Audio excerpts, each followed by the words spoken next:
What's up guys, Couscous here with a deck profile on Zamasu. I played this deck against George Machado a couple nights ago on my stream, and I figured I'd do a deck profile for it and tell you guys what I think about the leader. But before I do that, I want to give a quick shout out to our awesome sponsor Dex Protection. For all your TCG supply needs, check out Dex Protection, whether it's for binders, deck boxes, or sleeves. Check out the link below, and that helps to support the channel a lot, so I appreciate it. That being said, Zamasu, let's go straight into it. Zamasu has a pretty cool leader effect. He not only draws many attacks and awakens at 4 like all other leaders, he has the ability to awaken when he gets to 4 or more energy. So he has the potential to awaken at 8 life. And I'm a big fan of all those leaders that get to awaken from a different way than the traditional life requirements. And then on his backside, he says place one of your energy in the drop area, choose one, this card gets dual attack, or choose one of your opponent's battle cards and place it at the bottom of its owner's deck. So I'm a big fan of backside leaders not only drawing one when they attack, but also doing something else that generate value. And Zamasu does that by getting dual attack. If you notice, when this card attacks, draw one, that effect is not once per turn. So he gets to do that twice on both attacks, and that's going to generate lots of value over the course of the game. The Mulligan strategies for this deck, it's going to be Zeno Cosmic Unison and Zamasu Cosmic Trader. You want to seed Zeno no matter what, because that's going to help you get your awaken condition faster. You're going to get to 4 energy fast with Zeno, and you're going to get a turn 3 awaken, and then from there you're going to pitch that extra energy to get dual attack and swing twice and draw 2. And that's kind of the premise of the whole deck. You're going to just keep attacking with your leader over and over as much as you can to draw as much as you can and generate value over the course of the game. The reason why we want Zamasu Cosmic Trader right away in our opening hand is because he also makes you ramp up 1 energy, and so you have the ability to do a turn 2 awaken if you get both these guys in your hand. What you would do is on turn 2 you play Zamasu, which ramps 1 energy, and now you have 2 energy, and then you play Zeno and you ramp 1 more, and now you have 4 energy. So then you get to awaken, pitch that extra energy, attack twice, draw twice. So we want to see these cards right away in our opening hands. That's the number one thing we want. Going forward, we do have the standard core blue support. Dimension Magic, just the standard Sparking Negate. Senzu Bean, it lets you extend your plays, or on the defense, brings in lots of value against a wide board. And then Trunks God Sealing Technique, which in my opinion is one of the best counters, if not the best counters from the latest set. I think I might need to bump this number up from 2 to 4. It's still on my watch list. I don't know what I'm going to take out to do so, but it's definitely a card worth being ran at 4. Being able to counterplay everything by just pitching it from your hand, it's just way too good. So that's something to keep an eye on. You might want to bump that number up to 4 in your version of this deck. The utility cards for the deck are the standard super combo for blue lately, which is Zamasu, and Son Goku Hit Supreme Alliance. These 2 cards in combination work really well together. You super combo Zamasu, you tap one of their battle cards, and then your rival Son Goku and hit and potentially block up to 2 more attacks, because its activate battle lets him restand after it blocks. So you're getting a lot of value there and lots of defensive ability. Remember, this deck has the potential to awaken at 8 and stay there for the longest time. On top of that, we have Saiyan Instincts, which is your standard pitch card when your opponent swings for 15k. When they swing 15k to your leader, you just pitch it, and then you save yourself from that damage. On your turn, you spend 2 energy and you draw 2. Ultra Instinct Goku's Kamehameha. I like that card a lot. It's been a personal thing for me. I feel like on offense, it's a good pseudo combo. Lets you draw 1, 15k power. Now on the defense, it's a free 15k basically. You pay 1 energy, but you restand the energy, so it kind of works out. I might bump that number down in order to put the Trunks back up, so that's something you could do as well, but it's something to watch, so let's see how it goes. So the main strategy of the whole deck is you want to play Obuni on turn 3, or you want to put pressure on your opponent with Encouraging Presence Manaka.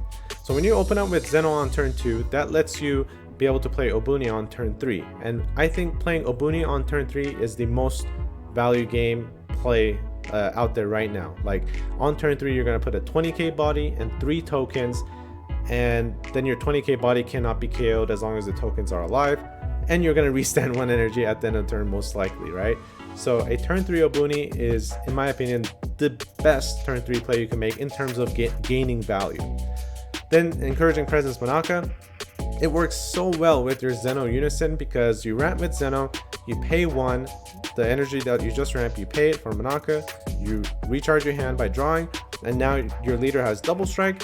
You pitch that extra energy from Zeno, and now your leader has dual attack and double strike, and you're just going to put the pressure on with Monaka, and hopefully over the course of the game you're just putting so much pressure on with all these like 15k swings, 20k swings, and then your leader dual attack, you're just going to eventually suffocate your opponent from all their value. So then the game ending bombs.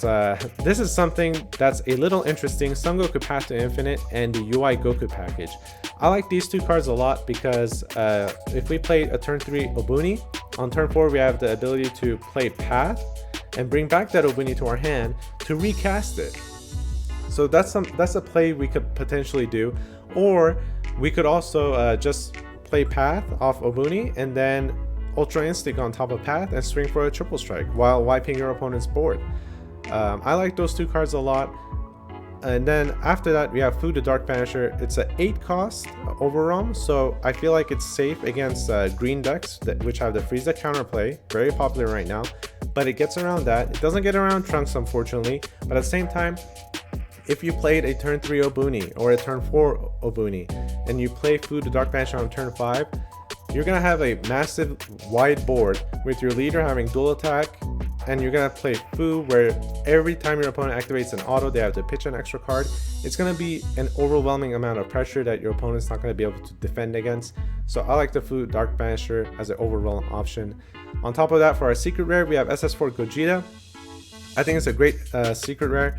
I did think about playing Black Smoke instead, but I figured that Black Smoke just lets you win the game over a course of a couple turns, right? It's not an instant like game ender. I felt like if I'm playing this deck and I'm building a board with like Obuni and Goku hits and stuff, and then I slam a Gogeta on top of that board, I felt like it's going to be so much pressure that my opponent cannot survive. So that's why I like Gogeta.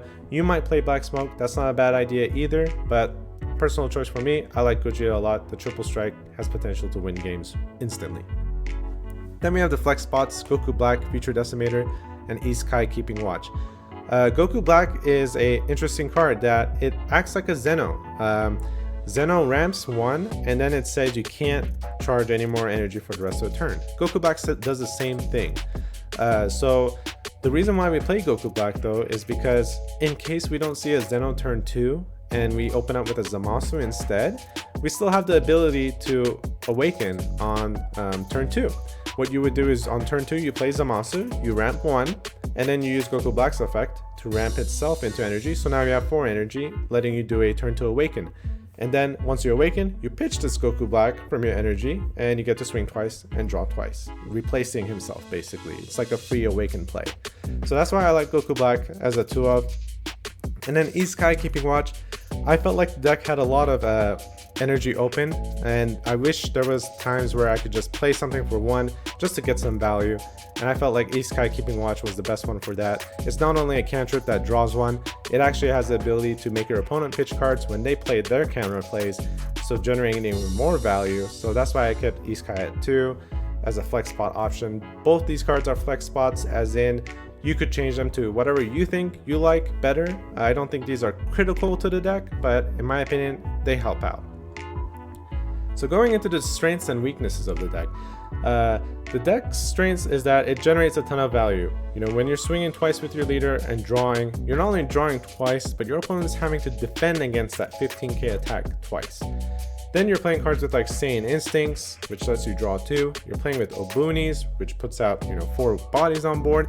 It's just a lot of value plays that it makes. So you're gonna be up in hand size, you're gonna be up in board advantage. You're just gonna be up like all the time. Then you get to curve ahead as well. When you play Zeno on turn 2, you're gonna play Obuni on turn 3. You're gonna potentially play UI Goku fast. You could even slam that Gogeta secret rare as early as turn 3 actually. I mean, you're always gonna curve ahead. And you're gonna kill Unisons really easy as well, because once you build Obunis, which is like the main topic of this deck, right? Obuni turn 3. When you play it, and then you're swinging with 4 bodies straight into their Unison, that Unison is gonna die.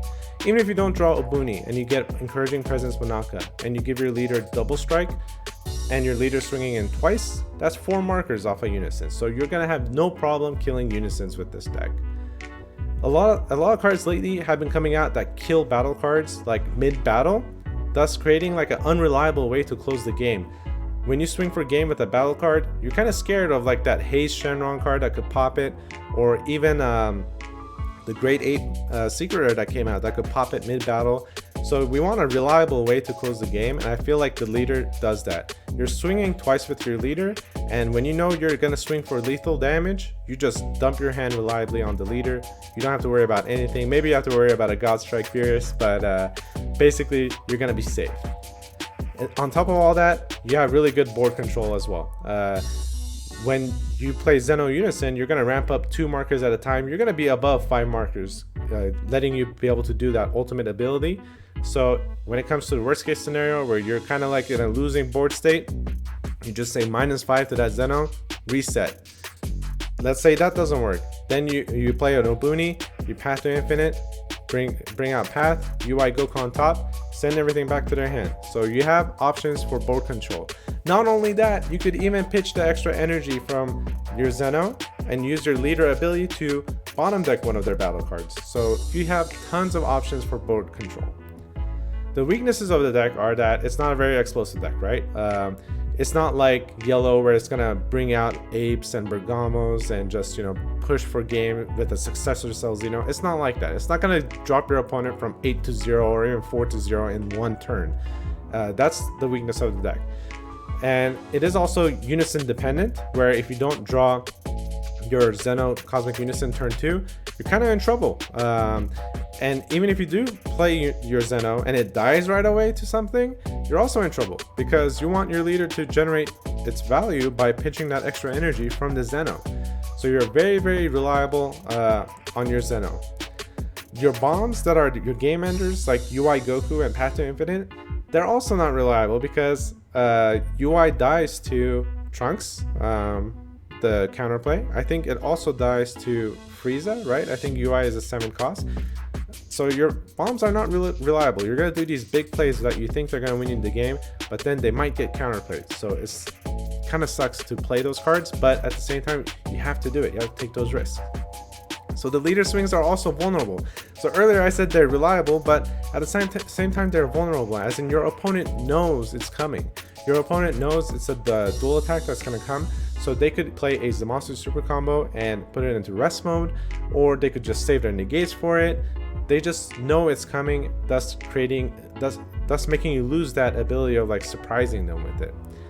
Then the early pressure hurts when you play against decks like Vegex, or let's say they play the cooler Unison and swarm the board with tokens. If they press you a lot with like Saiyan Kalvas and all these cards, you're gonna get hurt. It's gonna hurt a lot. You're not gonna be able to defend your life that easily early game, and so then the continuous pressure might hurt you. But overall, I think the deck is really strong. I would give it a B+ right now for this current version. I think it has potential to compete at large events and place really, really well. I think the leader generates a ton of value. Blue has really, really good support with the cards that they got. Obuni is just very, very strong. There's no doubt about that. I think Zamasu into Goku Hit is also really strong. And then the bombs, I haven't found a reliable way to put in some bombs there yet. I am thinking about Android 17 turning the tide. I think that card is really good. I might throw that in there instead of the UI package. I'm still in the testing mode for it, so I'm not sure which one is better, but that's something to keep an eye on. And yeah, that's pretty much it. Well, I hope you enjoyed the deck profile. I think that's gonna be it for me, really. So thanks for watching. Hope you enjoyed the video and have a good one.